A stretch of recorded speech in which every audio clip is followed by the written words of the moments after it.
Halo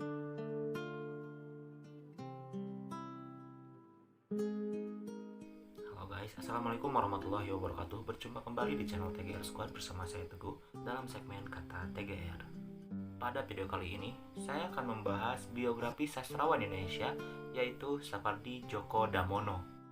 Oke guys, di hidup kita pasti banyak sekali syair-syair yang pernah kita temui, ataupun kalian juga pernah membuat syair-syair tersebut yang dibalut di dalam sebuah puisi. Kalimat demi kalimat, bait menjadi bait, kalian ungkapkan melalui perasaan kalian dan kalian tuliskan di sebuah judul puisi. Nah, kembali ke pembahasan video kali ini, saya akan membahas tentang biografi dari seorang sastrawan yang paling populer di Indonesia, yaitu Sapardi Djoko Damono.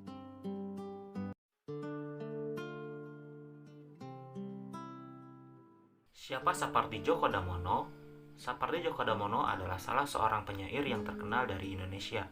Beliau mempunyai nama lengkap Profesor Dr. Sapardi Djoko Damono. Beliau lahir di Kampung Baturono, Solo, pada hari Rabu, tanggal 20 Maret 1940. Ia merupakan anak pertama dari pasangan Sadioko dan Saparia. Ayahnya merupakan seorang abdi dalem Keraton Kasunanan Surakarta. Sejak kecil, Sapardi Djoko Damono sering berkeliaran ke berbagai tempat seperti ayahnya. Namun, setelah pindah dari rumah Ngadijayan yang merupakan rumah eyangnya ke daerah Komplang, Solo bagian utara. Nah guys, setelah beliau pindah dari rumah Ngadijayan itu, beliau lebih banyak menghabiskan waktunya di rumah saja karena di sana tempatnya itu tidak ramai. Sedangkan di sana juga belum terdapat yang namanya listrik. Jadi mereka menggunakan pentir atau teplok. Tetapi keputusannya untuk diam di rumah saja dan tidak keluyuran bukan berarti dia diam saja, tapi dia juga benar-benar berkeluyuran. Tapi keluyuran di sini bukan dalam pengertian arti yang sebenarnya, bukan keluyuran fisik, tapi keluyuran batinnya.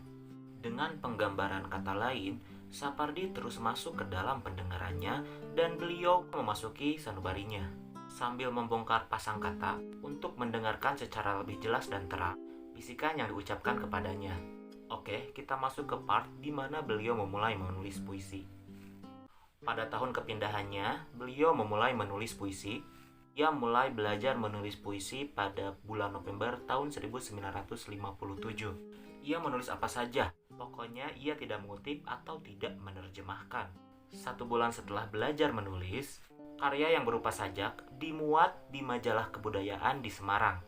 Namun sayangnya dia lupa dengan judul puisi yang telah dia tulis yang dimuat di majalah tersebut. Tahun-tahun berikutnya, sajak-sajaknya mulai bermunculan di ruang-ruang kebudayaan di berbagai ruang penerbitan, seperti penerbitan yang diasuh oleh H.B. Jasin. Sejak kecil, Sapardi Djoko Damono masuk ke Sekolah Rakyat atau SR Kasatrian yang berada di lingkungan Kasunanan Surakarta.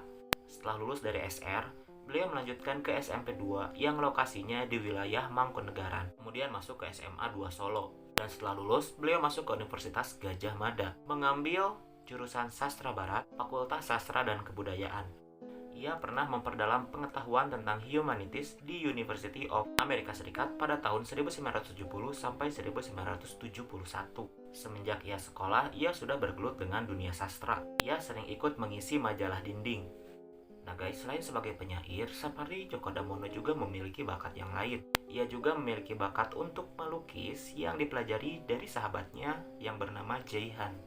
Sapardi juga pernah menyutradarai sebuah pementasan drama, antara lain Petang di Taman karangan Iwan Simatupang.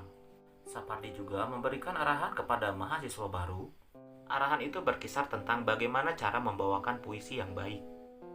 Tatkala bergabung dengan Teater Rendra pimpinan W.S. Rendra, dari berbagai kemampuan kesenian yang dimiliki oleh Sapardi Djoko Damono, seperti menari, menabuh gamelan, bermain gitar, menggambar dan bermain drama, dan menjadi sastrawan, hanya bidang sastra saja yang menonjol. Nah guys, prestasi-prestasinya bukan dikenal di Indonesia saja, tapi sudah ke luar negeri. Sajak-sajaknya sudah diterjemahkan ke berbagai bahasa di dunia. Sejak tahun 1978, Sapardi menjabat Country Editor Majalah Tenggara, Journal of Southeast Asian Literature di Kuala Lumpur.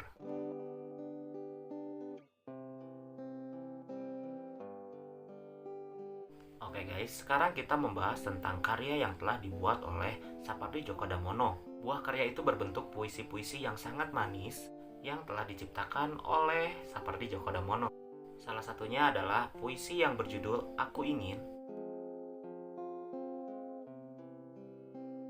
Aku ingin mencintaimu dengan sederhana, dengan kata yang tak sempat diucapkan kayu, kepada api yang menjadikannya abu. Aku ingin mencintaimu dengan sederhana, dengan isyarat yang tak sempat disampaikan awan, kepada hujan yang menjadikannya tiada. Dan beberapa judul puisi lainnya seperti Hujan Bulan Juni, Pada Suatu Hari Nanti, Akulah Si Telaga, dan Berjalan ke Barat di Waktu Pagi Hari. Kepopuleran puisi-puisinya semakin meningkat setelah dilakukan musikalisasi puisi oleh mantan-mantan mahasiswanya di FIB UI. Dari hasil musikalisasi puisi tersebut, salah satu album yang terkenal adalah Oleh Reda dan Tatiana. Itu karya-karya puisinya mungkin tidak akan disebutkan oleh saya satu persatu di sini ya guys. Tapi tadi ada beberapa judul-judul puisi yang sering ataupun bahkan terkenal di Indonesia dan juga terkenal di luar negeri.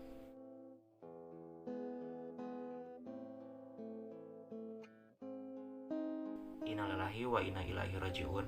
Pada tanggal 19 Juli tahun 2020, Bapak sastrawan Indonesia menghembuskan napas terakhirnya, meninggal karena penurunan fungsi organ. Beliau menghembuskan napas terakhirnya di usia 80 tahun di Rumah Sakit Eka Hospital BSD Tangerang Selatan.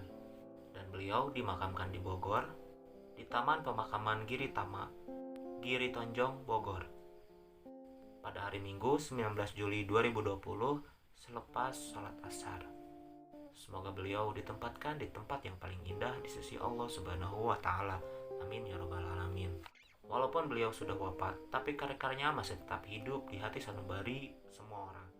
Itulah guys video kali ini. Terima kasih sudah menonton. Jangan lupa tekan tombol subscribe dan nyalakan notifikasinya agar channel ini semakin berkembang. Terima kasih. Wassalamualaikum warahmatullahi wabarakatuh. Sampurasun.